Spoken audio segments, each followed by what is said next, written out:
আচ্ছা, ভাবুন তো একবার, এমন যদি একটা গ্রাম থাকে যেখানে ১০০ বছর বয়সটাকেও কেউ পাত্তা দেয় না, মানে ছেলে খেলা আর কি।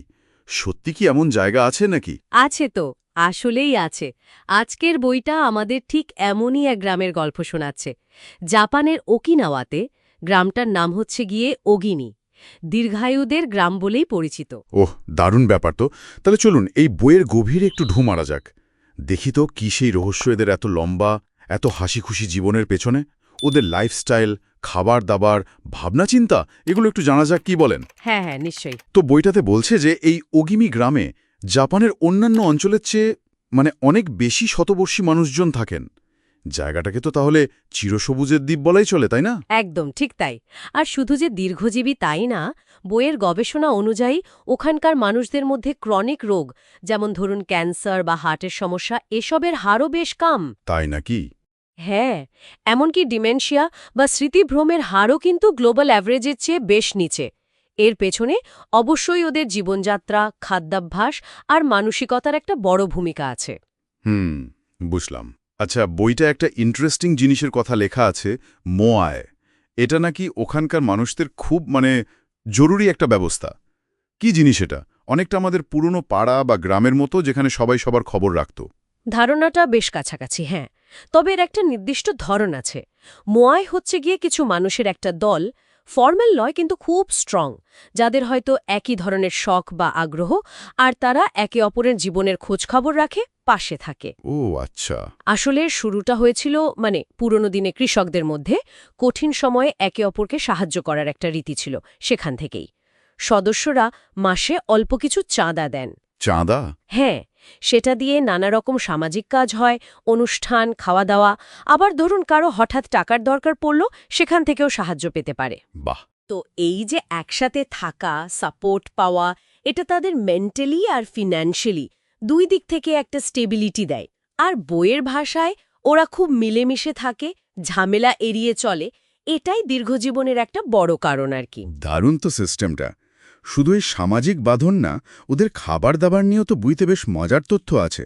যেমন ওরা নাকি পেট একদম পুরোপুরি ভরে খায় না। একদম ঠিক। ওরা একটা নীতি নামটা হচ্ছে হারা হাচি বু। সোজা কথায় পেটের ৮০% মতো ভরলেই খাওয়া থামিয়ে দেয়। ৮০%? বাহ। হ্যাঁ, আর বইয়ের লেখকরা বলছেন ওদের খাবারে ভেরাইটি প্রচুর। অনেকে নাকি চেষ্টা করেন দিনে প্রায় ১৮ রকমের জিনিস খেতে। ১৮ রকম কিভাবে সম্ভব? অল্প অল্প করে হয়তো। তালিকায় প্রচুর ফল, সবজি তো থাকেই। ওরা এটাকে বলে রংধনু খাওয়া।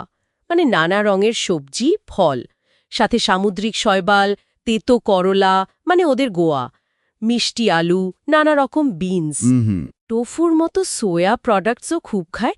আর চিনি, চিনি তো প্রায় খাই না বলতে গেলে। সাথে গ্রিন টি অবশ্যই আছে, অ্যান্টিঅক্সিডেন্টে ভরপুর। আর ওকিনাওয়ার একটা বিখ্যাত ফল শিকোয়াসা, সেটার কথাও বইতে আছে। ওটা একরকম লেবু জাতীয় ফল, প্রচুর ভিটামিন সি আর অ্যান্টিঅক্সিডেন্ট।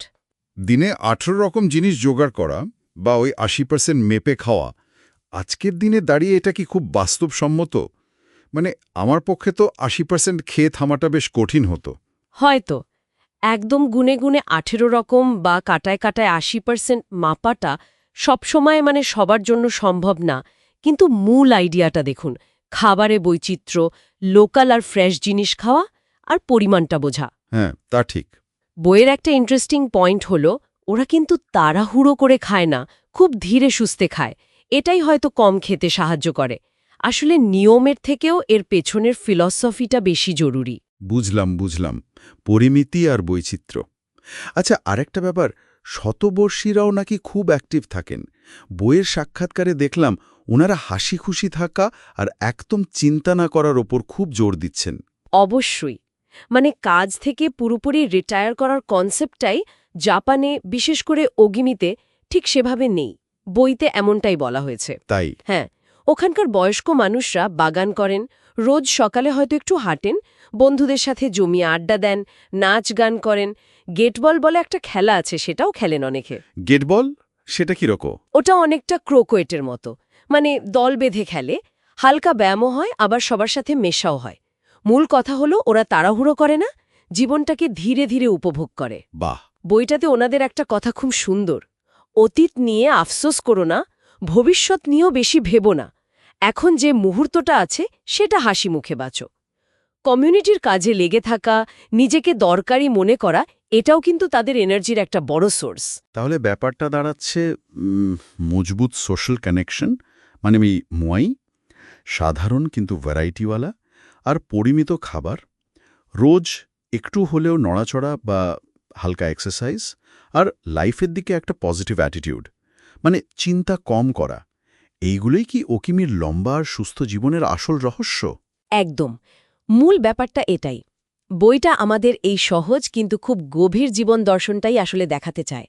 হয়তো ওকিমির জীবনযাত্রা হুবহু কপি করা আমাদের এই শহরে জীবনে সম্ভব না, তা তো বটেই। কিন্তু ওদের জীবন থেকে এই যে শেখাগুলো, এগুলো নিয়ে ভাবা যেতেই পারে। বিশেষ করে শুধু নিজের জন্য বাঁচা নয়, মানে আশেপাশের মানুষজনের সাথে জুড়ে থাকা, একটা কমিউনিটির অংশ হওয়া, এই গুরুত্বটা আমরা হয়তো আজকাল একটু ভুলতেই বসেছি। সত্যি তাই। ওকিমের মানুষদের এই সহজ সরল জীবন দর্শনটা কিন্তু মনে রাখার মতো। আজকের আলোচনাটা এখানেই শেষ করি, কিন্তু প্রশ্নটা থেকেই যায়, ওকিমির এই দীর্ঘ জীবনের রহস্য জানার পর আমাদের নিজেদের জীবনে ছোট কোনো পরিবর্তনটা আজই আনা যেতে পারে, বলুন তো?